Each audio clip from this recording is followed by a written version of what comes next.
गांव में रहने वाला एक नौजवान लड़का अपने मन के अनियंत्रित विचारों से बहुत परेशान था।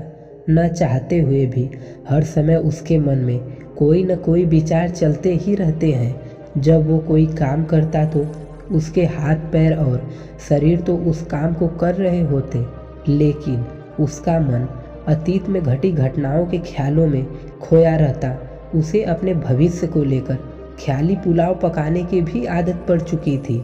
वो अक्सर सोचता कि एक दिन मैं यह करूँगा, वो करूँगा, एक दिन मैं बहुत बड़ा सफल इंसान बन जाऊँगा। वो अक्सर अपने भविष्य को लेकर बड़े बड़े सपने देखता और उन सपनों में खुद को हमेशा दूसरों से आगे रखता और खुद को एक नायक के रूप में प्रस्तुत करता।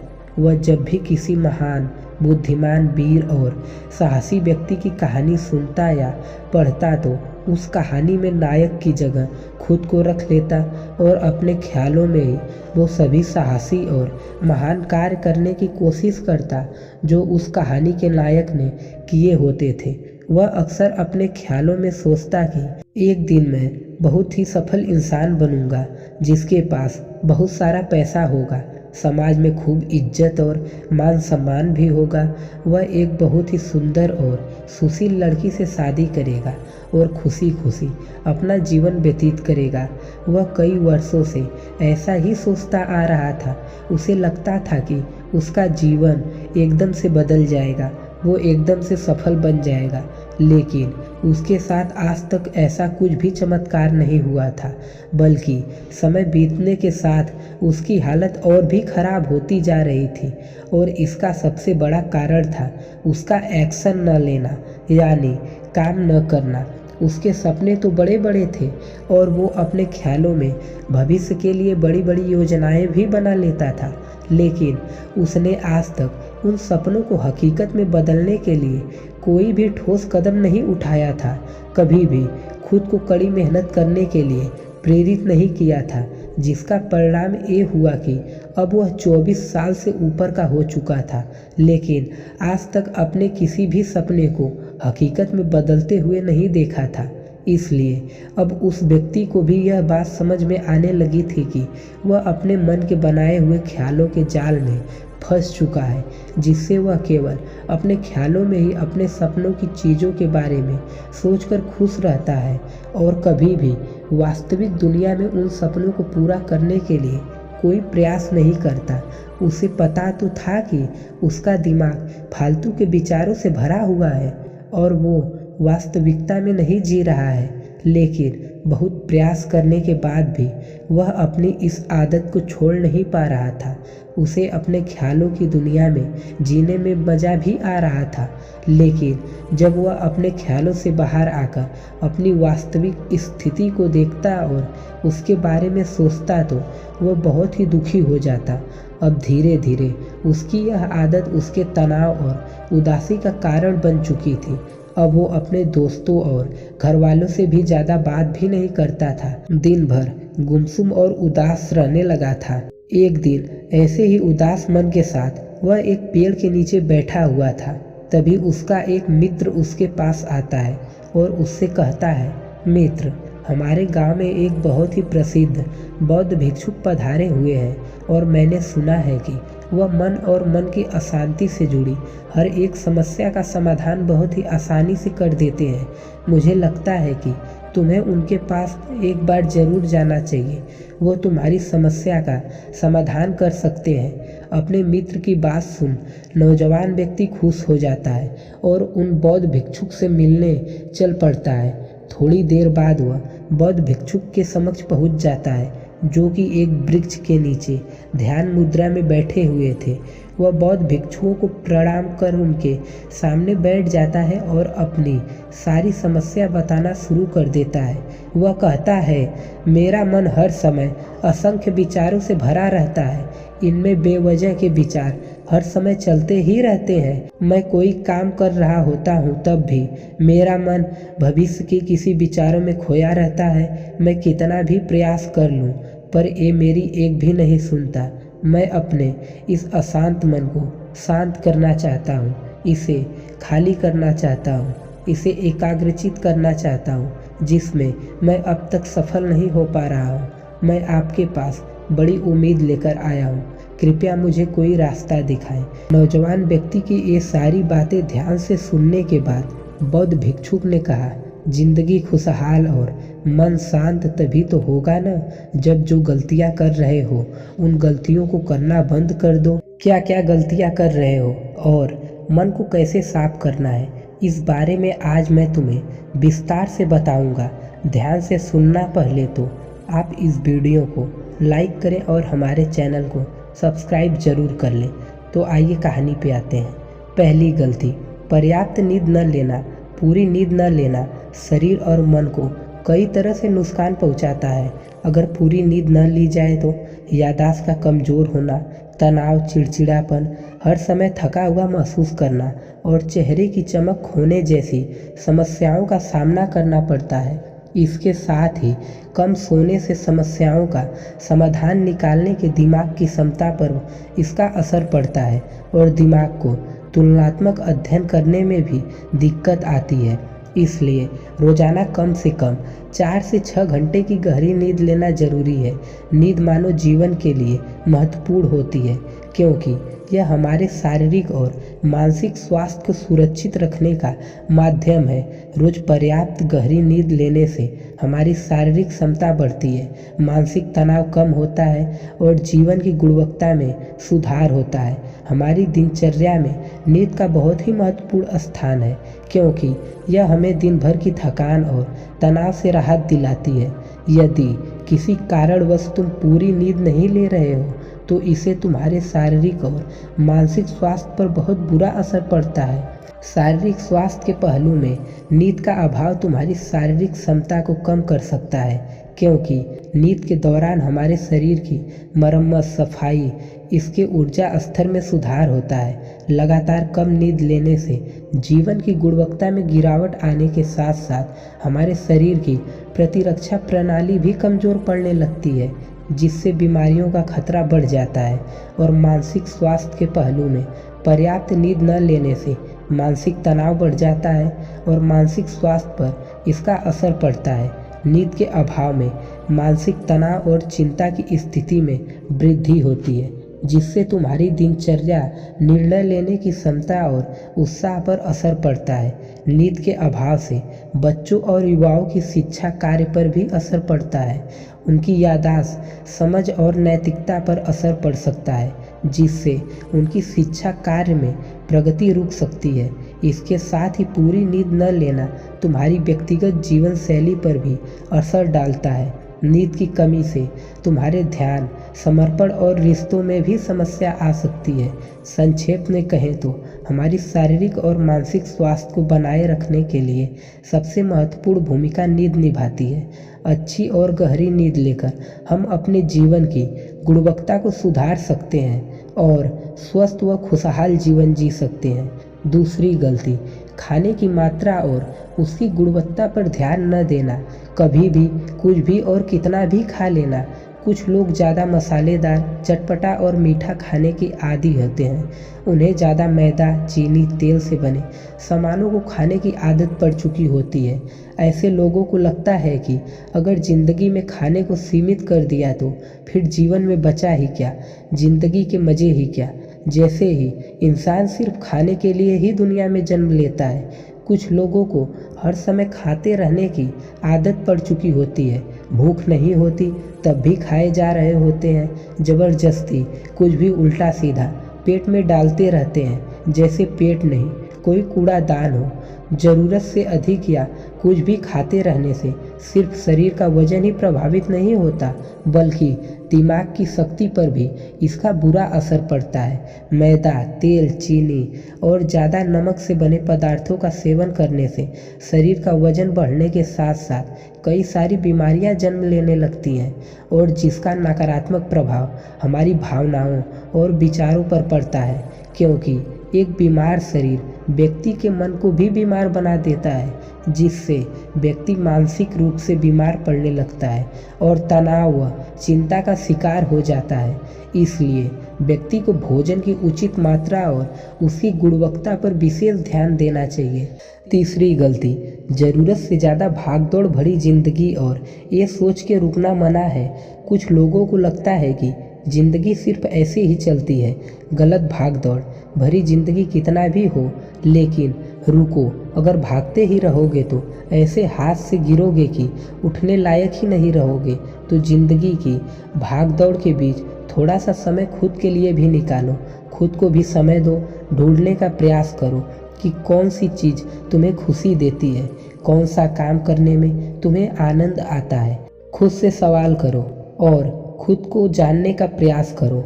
और देखना, जब तुम अंदर से शांत और तरोताज़ा होकर किसी काम को करोगे तो बहुत ही कम समय में तुम्हें उसी काम में बहुत अच्छे परिणाम मिलने शुरू हो जाएंगे। लेकिन अगर हम हर समय भागते रहेंगे, थके मांदे रहेंगे तो तुम देखोगे कि हर काम में बहुत ज़्यादा समय लग रहा है, बहुत ज़्यादा ऊर्जा लग रही है, लेकिन फिर भी अंदर से खुशी नहीं मिल रही। तो इतना भागना दौड़ना कोई ज़रूरी नहीं होता। ये तो बस इंसान के अंदर बचपन से ही एक प्रतियोगिता की भावना जगा दी जाती है, उसके आसपास के माहौल और उसके माता पिता के द्वारा। क्योंकि इतना भागना कोई ज़रूरी नहीं होता। शांति से भी ज़िंदगी को जिया जा सकता है और शांत हुआ स्थिर रहते हुए आराम से प्रयास करके बड़ी से बड़ी सफलताएं हासिल की जा सकती हैं। चौथी गलती, अपनी किसी एक ऐसी बुरी आदत को पहचानना हो और उसे अपनी ज़िंदगी से पूरी तरह से हटाना हो जो तुम्हारे सफलता के रास्ते में सबसे बड़ी बाधा है। हर इंसान को कोई न कोई एक ऐसी बुरी आदत होती है जो उसे सबसे ज़्यादा नुकसान पहुंचाती है, उसे आगे बढ़ने नहीं देना या फिर कहें कि उसे पीछे खींचती है। क्योंकि जब कोई इंसान आगे नहीं बढ़ रहा होता तो समय के साथ साथ वो पीछे ही जा रहा होता है। अब ये आदत कुछ भी हो सकती है, जैसे काम को टालने की आदत, ज़्यादा सोचने की आदत, चिंता करने या बहस करने की आदत। कोई भी एक ऐसी आदत जो तुम्हें लगता है कि तुम्हें सबसे ज़्यादा नुकसान पहुंचा रही है, उसे पहचानो और आज से ही उसे किसी अच्छी आदत से बदलने का प्रयास कर दो।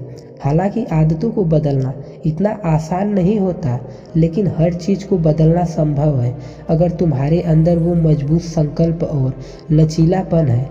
और अगर तुम लगातार प्रयास करोगे तो तुम्हारी नई आदत बन जाएगी और पुरानी आदत अपने आप ही छूट जाएगी। पांचवी गलती, ज़रूरत से ज़्यादा बड़े बड़े वादे करना। वादा ज़रूर करना चाहिए और अपने वादे का पक्का भी होना चाहिए। और वादा करने के बाद जो लोग उसे पूरा करते हैं उनके समाज में एक अलग इज्जत होती है, लोग उन्हें ज़्यादा पसंद करते हैं। लेकिन हमें कभी भी ऐसे वादे नहीं करना चाहिए जिसे हम पूरा ही न कर सकें या जिसे पूरा करने में हमें संदेह हो। साथ ही हमें ना कहना भी आना चाहिए। यह ज़रूरी नहीं कि हम दूसरों के हर काम को हाँ कहकर उनकी नज़रों में हर समय अच्छा बनने का प्रयास करें। हमें मना करना भी आना चाहिए। जितना तुम कर सकते हो सिर्फ उतने का ही वादा करो, क्योंकि अगर तुम अपनी क्षमताओं से बाहर जाकर किसी को जवान दे दोगे तो फिर तुम खुद के ऊपर बहुत दबाव महसूस करोगे, तनाव से भर जाओगे और साथ ही सामने वाले की बेवजह की उम्मीदें भी तुमसे जुड़ जाएंगी। और जब तुम उन्हें पूरा नहीं कर पाओगे तो या तो तुम अपने आप पर बहुत ज़्यादा दबाव डालोगे उन्हें पूरा करने का, या फिर दूसरों की नज़रों में बुरा बन जाओगे, जो फिर बाद में तुम्हारे अंदर और भी तनाव पैदा करेगा। तो जितना कर सकते हो, जितना आसान है तुम्हारे लिए उतना करो, फिर देखो कितना सुकून आता है ज़िंदगी में। छठी गलती, अंदर ही अंदर खुद की बुराइयां करना और खुद को कमज़ोर व दूसरों से कम समझना। अगर तुम्हें खुद की बुराइयां करने की आदत है, हर समय अपने अंदर सिर्फ कमियां दिखती हैं, रोज़ अपने आप को कोसते हो, तो फिर तुम्हें बाहर के किसी दुश्मन की कोई ज़रूरत नहीं, क्योंकि तुम अकेले ही अपने लिए काफ़ी हो। अगर तुम्हें अपनी बुराइयां करने की आदत है तो इसे छोड़ दो, क्योंकि ऐसा करके तुमने अपनी ज़िंदगी को नर्क खुद ही बना रखा है। खुद को प्यार करो, दुलार करो, खुद को स्वीकार करो और खुद के बारे में सकारात्मक बोलो। अगर कुछ गलती भी हो गई तो खुद को बोलो कि अच्छा हुआ मुझे इस गलती का एहसास अभी हो गया। मैं एक ऐसा इंसान हूँ जो अपनी गलतियों से सीखता हूँ और आगे बढ़ जाता हूँ।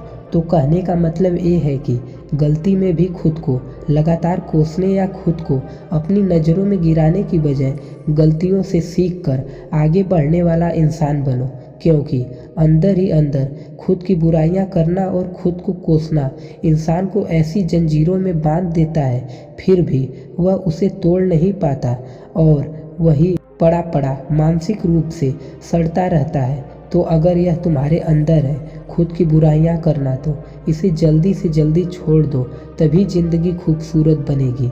7वीं गलती, दिमाग को अतीत की बुरी यादों और नकारात्मक भावनाओं से भरकर रखना। अतीत में कुछ गलत घटनाएं घट गई थी, उसकी बुरी यादों को इकट्ठा किए हुए। सालों पहले किसी ने कुछ गलत बोल दिया था, उसकी बातों को आज भी मन में लेकर ढो रहे हो। किसी काम में असफलता मिल गई थी, उसे लेकर आज भी दुख मना रहे हो। जब कोई इंसान दिमाग में इतना सारा बोझ, इतनी सारी नकारात्मक भावनाएं लेकर चलेगा, तो फिर वह खुश और शांत कैसे रह पाएगा। इसीलिए अपने मन में अपने दिमाग को साफ करो, शरीर से सीखो। शरीर रोज अपने आप को साफ करता है, सुबह उठते ही ये रोज अपने आप को साफ करता है। सुबह उठते ही अपने अंदर की सारी गंदगी को मलमूत्र के द्वारा बाहर निकाल देता है। तो ऐसे ही दिमाग की गंदगी को भी हर दिन बाहर निकालो। रोज रात में सोने से पहले सारी की सारी जो अंदर उथल पुथल है, नाराज़गी है, शिकायतें हैं, अपने आप से, दूसरों से, सब साफ करो। इसके साथ ही हर सुबह कुछ समय निकालकर ध्यान और प्राणायाम का अभ्यास करो। जिंदगी बहुत ही ज़्यादा खुशहाल बन जाएगी। 8वीं गलती, अवास्तविक अपेक्षाएं या उम्मीदें रखना। उम्मीदें या अपेक्षाएं रखना हम इंसानों का स्वभाव है, लेकिन जब अपेक्षाएं बेबुनियाद और ज़रूरत से अधिक हो जाती हैं, तो फिर ये हमें हर समय तनाव में रखती हैं, दूसरों से भी लड़ाई झगड़े करवाती हैं और फिर हम अपनी ज़िंदगी से असंतुष्ट रहना शुरू कर देते हैं। हमें अपने जीवन में नकारात्मक चीज़ें ज़्यादा नज़र आने लगती हैं और हमें लगने लगता है कि हमारी इच्छाएं तो कभी पूरी होंगी ही नहीं। अधूरी इच्छाओं का एक पूरा बोझ हम अपने सर के ऊपर रख लेते हैं और ऐसा लगने लगता है कि हम बोझ तले दबते जा रहे हैं। जिंदगी से निराश होने लगते हैं, लक्ष्य को पाने में मन नहीं करता, अच्छे संबंध बनाने का मन नहीं करता, अच्छा खाना खाने का मन नहीं करता, कहीं आने जाने का मन नहीं करता। पूरी तरह से एक तनाव और उदासी भरा माहौल अपने आसपास बना लेते हैं। इसलिए अवास्तविक और बेवजह की उम्मीदें रखना बहुत गलत है। हमेशा वास्तविक और सही उम्मीदें ही रखना चाहिए और हमेशा मान के चलो कि इन वास्तविक उम्मीदों के साथ भी कुछ उलटफेर हो सकती है। जैसे हो सकता है कि कई बार काम नहीं हो पाएंगे और ये सारी घटनाएं आम बात है। जो आज नहीं हो पाया वो कल हो जाएगा, जो कल नहीं हो पाया वो परसों हो जाएगा। उम्मीद में दुनिया कायम है, लेकिन अपने आप को किसी भी हाल में चिंता और तनाव में नहीं लाना है, शांत और स्थिर रहना है। गलती, बुरे लोगों या बुरे रिश्तों से दूरी न बना पाना। अगर रिश्ते हो तो अच्छे हो, इनमें प्रेम हो, परवाह हो, सम्मान हो, लेकिन अगर किसी स्वार्थी और चालाक व्यक्ति के साथ तुम्हारा रिश्ता बन गया जो रोज रोज सिरदर्द बना हुआ है, रूठना मनाना यही चलता रहता है। संबंधों में अपने आप को खूब दबाना पड़ता है, डर के जीते हो, बस गुस्सा ही तुम्हारे अंदर रहता है, तो ऐसे रिश्ते से खुद को दूर कर लेना ही ज़्यादा अच्छा है। अकेले में बहुत सुकून है, लेकिन अगर कोई ऐसा व्यक्ति है जो रोज रोज सिरदर्द बना हुआ है, तो इससे तो जिंदगी तहस नहस हो जाएगी। अगर उनसे ऐसे घनिष्ठ संबंध हैं, इसे पूरी तरह से नहीं छोड़ा जा सकता, तो फिर ऐसी स्थिति में संबंधों को सीमित कर दो और जिन लोगों से तुम पीछा छुड़ा सकते हो उन लोगों को तो बिल्कुल अपनी ज़िंदगी से बाहर निकाल दो और अपनी ज़िंदगी में सुकून लाओ। इतना कहने के बाद बौद्ध भिक्षुक ने अपनी बात समाप्त कर दी और कहा, तो ये थी वो कुछ गलतियाँ जिन्हें अगर तुम सुधार लेते हो तो तुम्हारी ज़िंदगी फिर से शांति, सुकून और खुशी से भर जाएगी। दोस्तों, एक और गलती जो आज के समय में हमारे मन को अशांत और बेचैन रखती है वो है digital devices and social media का अत्यधिक यूज करना। अब आज के समय में तो डिजिटल डिवाइसेस को अपनी ज़िंदगी से पूरी अलग करना लगभग असंभव है, लेकिन जो लोग बेमतलब का इन डिवाइसेस में लगे रहते हैं, जिनका कोई काम नहीं है लेकिन फिर भी चिपके रहते हैं, नेटफ्लिक्स देखते रहते हैं, सोशल मीडिया स्क्रॉल करते रहते हैं, एक पागलपन की हद तक पूरा दिन इन डिवाइसेस में ही गुजार देंगे। ये आदतें बहुत ज़्यादा ख़राब हैं। जितना आप कम कर सकते हैं उतना कम कर दें, इसका यूज करिए, लेकिन इनमें भी बीच बीच में ब्रेक लेना, रेस्ट लेना ज़रूरी होता है। नहीं तो ये आपके अंदर ही बहुत सारी चीज़ों को ख़राब कर देगा, आपके चेहरे की चमक को कम कर देगा, आपकी नींद पर भी इसका असर पड़ता है। यह आपके अंदर ज़्यादा सोचने की आदत बढ़ाकर तनाव पैदा कर देता है। इसलिए आपको जितना हो सके इनसे दूरी बना के रखना है, क्योंकि कुछ चीज़ों को तो हम बिल्कुल छोड़ सकते हैं, जैसे जंक फूड, लेकिन डिजिटल डिवाइसेस को पूरी तरह से छोड़ना प्रैक्टिकली पॉसिबल नहीं है, क्योंकि आजकल सब कुछ टेक्नोलॉजी से जुड़ा हुआ है। और अगर हम कंप्लीट डिजिटल डिवाइसेस बंद कर दें तो फिर हम अपने लाइफ में आगे नहीं बढ़ पाएंगे। इसलिए इसको पूरी तरह से छोड़ना नहीं है, लिमिट करना है। कुछ चीज़ों को छोड़ना होता है और कुछ चीज़ों को लिमिट करना होता है। इसे लिमिट कर लो, ज़िंदगी अच्छी हो जाएगी। तो दोस्तों, उम्मीद करता हूँ कि आपको इस कहानी से एक अच्छी सीख मिली होगी। यह कहानी आपको कैसी लगी हमें कमेंट बॉक्स में कमेंट करके ज़रूर बताएं, और साथ ही इस कहानी को अपने दोस्तों के साथ शेयर ज़रूर करें ताकि उन्हें भी कुछ सीखने को मिल सके। नमो बुद्धाय।